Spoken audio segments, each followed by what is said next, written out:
Let me share with you my background in terms of what's happened in my own personal life.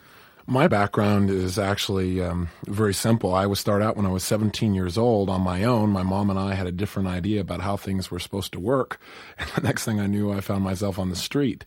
My good fortune was, before this all occurred in my life, I had attended a seminar by a man named Jim Rohn, who was a personal development speaker. He talked about goals and attitude. And the reason I share with you this background is because the night I was on my own, I began to remember some of the ideas I heard in his seminar. And they were very, very simple ideas. But I also realized, and hopefully you do too, listening to this tape, that it doesn't take a lot of ideas to change your life, and it doesn't take a complicated idea to change your life. All it takes is an idea that you're willing to take in and use.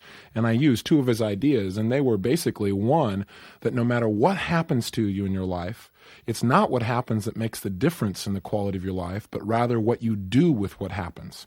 And the second phrase that stuck out in my mind that really made a difference in my life was I realized that for things to get better for me, I'd have to get better. For things to change in my life, I was going to have to change. I could try and change my mom. I could try and change the world. I could try and change, my employer, but none of that was going to change my life like if I worked on me. And so I spent the next 6 or 7 years really looking for ways to develop myself. And I attended every seminar that I could. I read 500, 600, 700 books in the areas of personal development, human development, physiological development. And I applied what I learned in my own life. And I became, quote unquote, successful. Success in my mind at that time basically meant doing what I wanted, when I wanted, where I wanted, with whomever I wanted, as much as I wanted. Having that total sense of freedom, that to me was success. And I had that. And then I got to a point where all of a sudden I got very uncomfortable with my success. And I began to sabotage it. My good fortune was that I finally came to a point where I felt like I'd hit bottom.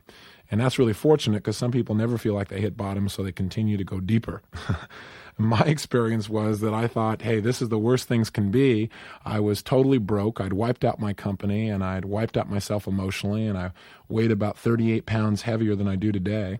And I'm embarrassed, and I laugh about it now, but that's where I was, and I fortunately broke out of that. And what broke me out was just the reality of realizing I was more than what I was living. And I deserved to contribute more to other people than I was contributing at that time. Having basically crashed in my own personal level of success, I began to look for what would be the foundational key to success. And so in my search, the answer I came up with was knowledge. I figured people who succeed certainly know things that people who fail to succeed don't know, and that must be the major key that sets them apart. However, as I began to look around at life, I found a lot of people that knew all the answers but still weren't applying what they knew.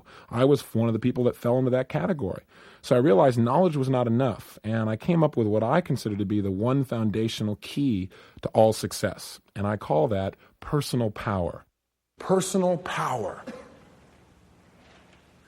And next to the words personal power, write down what it means. Personal power means the ability to act. The ability to take action. That's really what separates people. The ability to take action.